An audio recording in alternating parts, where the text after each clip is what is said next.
Des vaccins anti-Covid aux piqûres de Botox, il n'y a qu'un pas. On a appris cette semaine que l'ancien ministre de la Santé, Olivier Véran, neurologue de formation, secteur, on le sait, en pénurie de médecins, suivait une formation à la très chic clinique des Champs-Élysées pour se reconvertir dans la médecine esthétique tout en restant député.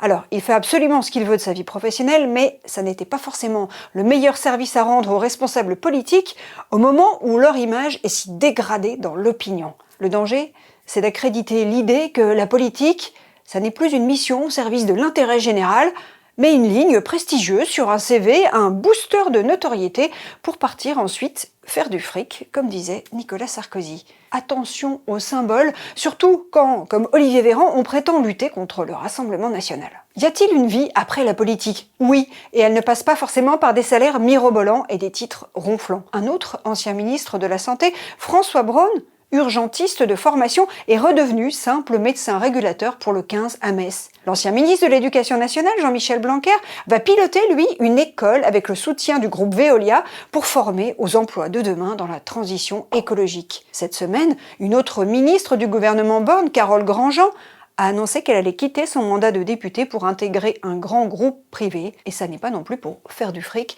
mais parce qu'elle est fatiguée d'une vie politique, je cite, exigeante, parfois injuste, souvent violente. L'avenir de la démocratie m'alarme, c'est ce qu'elle dit dans l'Est républicain. Et on ferait bien d'entendre son message parce qu'on voit de plus en plus d'élus tout plaquer après quelques années seulement en poste, parce qu'ils sont écœurés des attaques qu'ils subissent, ou qu'ils ont le sentiment de ne plus servir à rien. Beaucoup d'anciens ministres sont partis et ils ne s'en portent pas plus mal. Arnaud Montebourg a monté sa boîte de production de miel et d'amandes. Najat Vallaud-Belkacem préside l'ONG One. Cécile Duflot, l'ONG Oxfam France. François Baroin travaille pour la banque Barclays. Et ce phénomène s'accélère. D'après les calculs du journal Le Monde, un tiers des ministres du premier quinquennat d'Emmanuel Macron ont tout plaqué pour partir dans le privé. Et il n'est pas si facile de se recaser quand on a été ministre. Les anciens membres du gouvernement doivent soumettre leur projet de reconversion à la très sourcilleuse Haute Autorité de Transparence pour la Vie Publique, qui peut très bien mettre son veto si elle détecte un conflit d'intérêts, ce qui pose une question inquiétante.